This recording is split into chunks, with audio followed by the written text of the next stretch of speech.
ज्योजात वामदेव अघोर तत्पुरुष ईशान पंचब्रह्म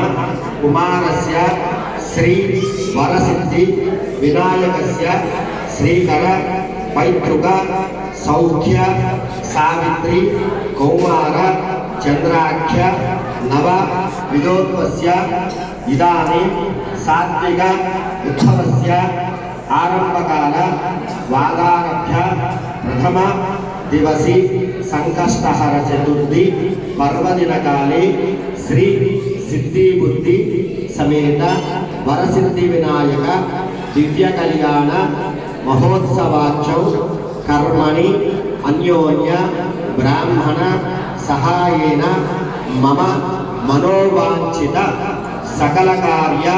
दिग्विजयता सिद्ध्यर्थं श्री लक्ष्मी गणपति देवालय सन्निधौ संकष्टहर चतुर्थी पर्वदिन काले प्रदोष काले श्री सिद्धि बुद्धि समेत वरसिद्धि विनायक स्वामी देवता शांति कल्याण महोत्सवाख्यौ कर्मणि अहं करिष्ये।